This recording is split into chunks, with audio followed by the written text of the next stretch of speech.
안녕하세요. 바이게 경제 이야기입니다. 오늘은 11번째 시간, 11번째 주제, 자산경제 그 본질에 대해서 알아보겠습니다. 요즘 자산경제라는 용어 많이 쓰죠? 그 자산경제는 통상 부동산과 주식 시장 이쪽을 자산경제라 그럽니다. 그럼 그거에 대한 본질을 들여다보겠습니다. 자, 자산경제의 등장은, 1970년대로 보는데요. 인류가 계속 가난하게 살았죠. 인류는 좀 가난하게 살았던 것 같아요. 과거에 초근목피라도 그랬고 보리고개라는 용어도 있었고 우리나라지만은요. 그런데 이 일부 왕이나 귀족들은 잘 먹고 잘 살았지만은 대부분의 민중들은 잘 못 먹고 살았던 것 같고, 그러고 권력의 수탈도 당하고 그런 역사를 갖고 오다가 우리가 80년대 산업혁명이, 1800년대 산업혁명 이후부터 기본권이 신장이 되고 인권이 나타나고 이러다가 70년대 들어오면서부터 경제학의 분기점이 나타나기 시작합니다.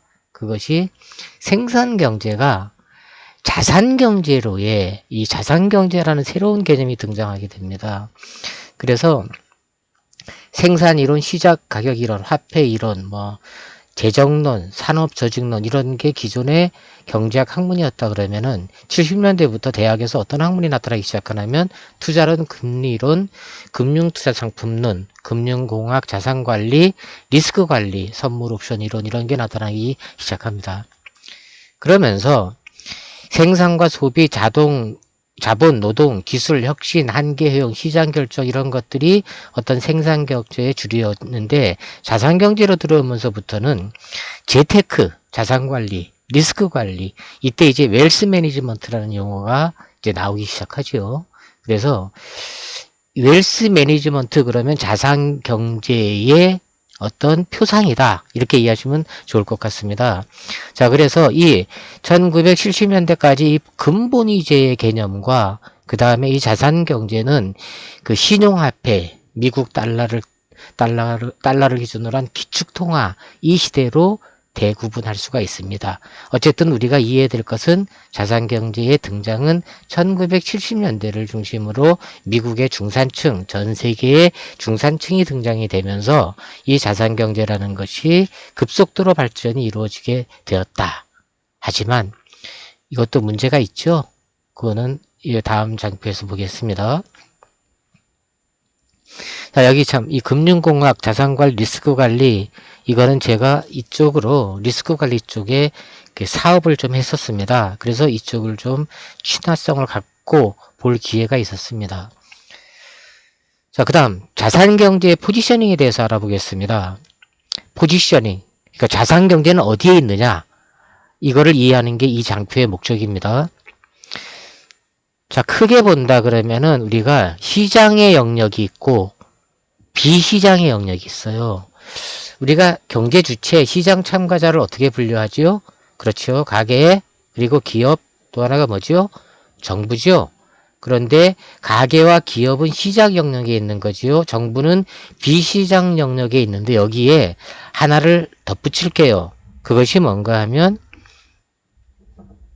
중앙은행입니다. 미국 같은 경우는 중앙은행의 독립성이 상당히 인정이 되죠. 예, 그래서 일부러 중앙은행을 이렇게 좀 추가해 봤습니다. 그럼 먼저 이 시장경제 영역에서 자산경제의 포지셔닝이 어떻게 되냐를 들여다보도록 하겠습니다. 자, 크게 보게 되면 시장경제는 이렇게 네 파트로 구분할 수가 있습니다.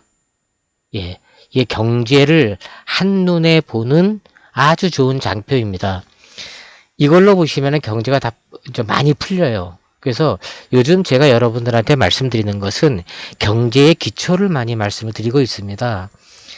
자, 자산경제, 교환과 거래가 이루어지는 경제고, 자본경제, 이건 생산이 이루어지는 것이죠. 그리고 또 하나가 실물경제가 있고요. 그리고 금융경제가 있어요. 자, 그러면 실물경제에서 자산경제, 여기에 대표적인 건 뭘까요? 부동산이죠. 예, 부동산 거래가 이루어지는 것이요. 부동산이 완성이 돼서 아파트나 뭐 연립이나 이런 것들이 완성이 돼서 거래가 이루어지는 그 시장을 자산경제의 실물경제, 자산시장의 실물시장 이렇게 이해하면 됩니다. 자, 그러면은 금융경제의 자산경제에 속한 거는 뭘까요? 그렇죠. 저기 뭐죠? 주식거래소 있잖아요. 이거죠. 결국 증권 유통하는 데죠. 예, 맞습니다. 그러면 자, 지금부터 한번 볼게요. 제가 무역업을 하고 있다. 그럼 어디에 속할까요? 예, 실물의 자본입니다. 제조업에 일하고 있다. 예, 실물의 자본입니다. 아, 나 공무원인데 그럼 이쪽으로 가야 되죠. 이쪽으로. 예. 자, 내가 보험회사에서 그 보험회사에 소속이 돼 있어 갖고 아니면은 그 보험 판매 전문회사에 소속이 돼 있어서 보험을 팔고 있다. 그럼 어디에 들어가죠?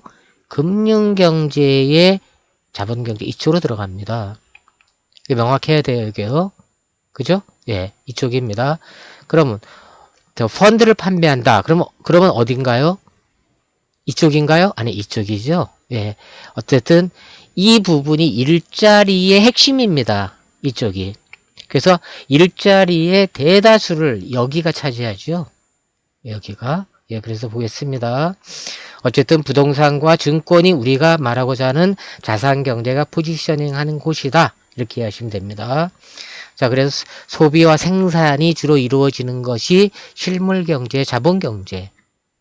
그리고 가계대출, 기업대출, 무역, 신용, 증권 발행. 이걸 흔히 발행시장이라 그러죠. 발행시장 이쪽을 뭐 유통시장 이런 표현도 쓰지요. 그래서 이거를 발행시장 또는 뭐 유통시장 이런 용어로 쓰는데 그게 자본경제, 자산경제로 보는 게 경제학적으로도 맞습니다. 자, 그리고 그 다음에 수출입하는 것도 이 실물경제의 자본경제라 그랬죠. 자, 그러고 우리가 나머지 귀금속이나 상품 거래 이루어지는 거 외환이나 선물 옵션도 선물 옵션 이쪽에도 들어갈 수 있어요. 예. 왜냐면은 선물 옵션에 일이 들어가야 되겠네요. 예. 하여튼 이런 전체적인 구도를 보이고 있다. 이겁니다. 자, 그런데 여기서 이 부분은 시장 영역에서 시장이 어떻게 구분되는가를 본 거잖아요. 그러면 중앙은행과 정부는 무슨 역할을 하죠? 예. 통화정책 중앙은행이 하는 거죠. 금융정책 대부분 정부가 하죠. 그리고 재정정책과 통상정책 정부가 하는 거죠. 예. 그래서 이 중앙은행과 정부는 이 시장에 공정한 룰을 만드는 게 정부의 역할이지 이 정부가 시장에 간섭이 들어가면 안 되는 거죠. 예를 들어 여기서 활동하는 기업가들이 시장의 가계나 시장의 흐름이 어떤가를 계속 연구하면서 대책을 수립해 나가고 그러고 기업을 발전시켜 나가야지 정부의 눈치를 본다. 이러면 시장이 망가지는 거죠. 예, 정부는 기본적으로 간섭자가 아니고 공정한 룰을 만들고 그 룰을 관리하는 자로 남는 것이 가장 바람직한 현상이 되겠습니다. 자, 그래서 이렇게 서로가 관계를 맺고 있고요. 결국은 자산경제는 이 부분이다. 그래서 앞으로 자산경제 이해할 때는 부동산, 증권 이렇게 이해하면 편하다. 그런데 우리가 2008년 글로벌 금융위기는 어디서 나왔죠? 2008년 글로벌 금융위기는 여기서 나왔어요. 여기서요. 이게 발행시장에서 나온 거예요. 나와 같고 저기 리먼 브라더스 사태니 이런 쪽이 그 꼬리가 몸통을 흔든다 이래 갖고 나왔고 그래서 이게 금융경제가 경색이 돼서 뭘 했죠? 어마무시한 그 양적 완화 자금이 이 시장으로 들어갔죠. 이쪽으로. 그리고 제로금리로 해서 이쪽에 유동성이 또 어마어마하게 공급이 됐죠. 언제부터? 2008년도부터 작년까지 일본은 지금까지 유럽도 올해까지 계속 그걸 하고 있는 거죠. 자, 그런데 이렇게 유동성을 공급하면 어디가 살아나야 되죠? 일자리가 있는 이쪽이 살아나야 되잖아요. 그런데 이쪽은 살아나질 않고 자꾸 이쪽이 이렇게 일어나는 거였어요. 근데 이쪽 다시 보면 교환 거래 이루어지는 거죠. 여기는 가치 창출하는 거잖아요. 이거는 화폐고 비화폐고 이거는 화폐였잖아요. 근데 이 가출 창출보다는 교환과 거래의 가격이 올라가는 현상이 나타난 겁니다. 즉 이거는 뭐냐? 자산경제에 거품이 일어났던 거죠. 이게 지금 현재 경제학자와 시장의 고민이 이 자산경제의 거품입니다. 지금 저기 미 연준이 금리를 계속 올리죠. 그러면 어떻게 되죠? 기본적으로 주식은 계속 하향세로 간다고 봐야 됩니다. 물론 내려갔다가 잠깐 반등했다가 하겠지만 어쨌든 지금 이쪽이 미국에서는 이쪽 시장이 팽창이 보인다고 해서 이때다 하고 이 금리를 올리고 있는 거죠. 근데 미국은 미 연준은 기준금리를 왜 올리는 거죠? 간단합니다. 앞으로 또 새로운 경제 위기가 나왔을 때 그때에 대처를 하기 위한 겁니다. 그때 금리를 낮추고 또 양적 완화도 들어해서 시중에 유동성을 공급하려고 하는 목적으로 지금 금리를 올리는 거다. 그럼 금리를 올리면 어떻게 돼 결국은요? 전 세계 유동성이 빨려 들어가겠죠. 그러면은 자산시장에 결국은 거품이 빠질 수밖에는 없습니다. 그렇게 이해하시는 게 좋을 것 같습니다. 자, 그러면 자산경제 그 본질 키메시지 전달하겠습니다.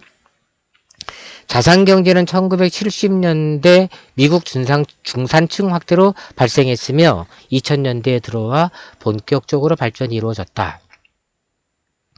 금융공학, 리스크관리, 선물옵션 등 경제학에서도 새로운 학설이 쏟아졌다. 결국 2008년 글로벌 금융위기를 초래하였으며 지금도 거품의 문제를 안고 있다. 이것이 자산경제의 본질입니다. 이상 바이게 경제 이야기였습니다. 여러분 감사합니다. 다음 시간에 찾아뵙겠습니다.